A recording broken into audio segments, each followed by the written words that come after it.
Скъпи съграждани, бургазли, българи, на всички нас ни омръзна да ни лъжат. Писна ни да ни правят на кретени. Те не стига това, ами ни направиха едни глупави мишки, седящи във ъгъла и търпящи и молещи се това да продължава, но да не бъде чак толкова. Карат ни да избираме, да умираме от глад или да търпим, докато не умрем от глад. Казва ви го една българска майка, една обикновена българска жена. Цялото ми семейство е работещо семейство. Ние не искаме от държавата отговорност. Не искаме от нея да ни плаща. Искаме ние да можем да живеем и да си плащаме с нашите заплати, тока, водата, всичко, което е толкова нужно за едно семейство. Но те не искат това. Те искат да ни грабят. Искат да грабят всички вас. Правят го години. Правят го вече почти век. Ние вече не трябва да продължаваме да им вярваме. На нищо не им вярвайте. И EVN е само една брънка от цялата пирамида, която е стъкмена тук от нашите управляващи. И от близки до тях само една брънка. Знаете ли, че ние плащаме техните доходи на масите европейци с големите заплати?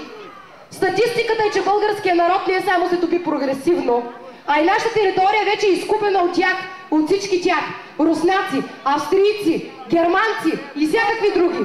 Искате ли да се превърнем в една територия? Децата ни да бъдат еничери навън? Искате ли децата ни да мият газовете на разни техни бабички? Искате ли да няма деца в България?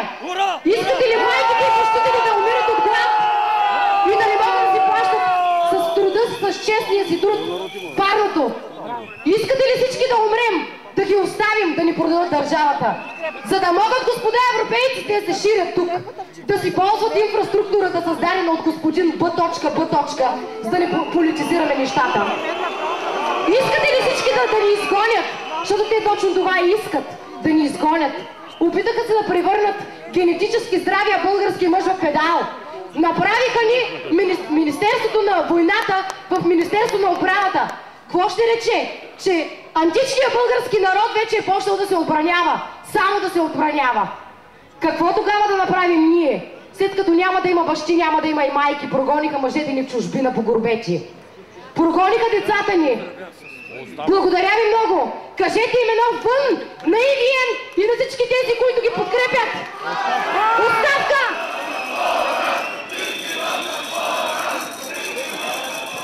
Уважаеми дами и господа, граждани на най-красивия град Бургас, ние днес сме тук да изкажем своето възмущение от митиретата на българската държава. Дами и господа, освен скъпите сметки и парно отопление, нас жестоко ни експлоатират.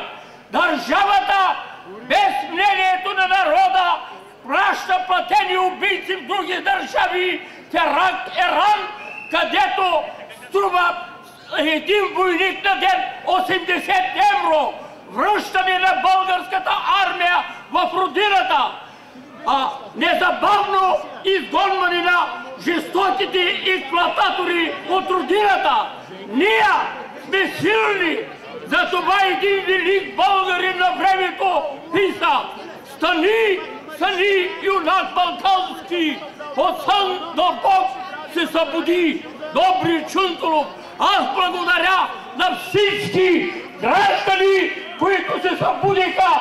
Само заедно ще победим мръсната мафия! Долу мръсната мафия! Долу никъде!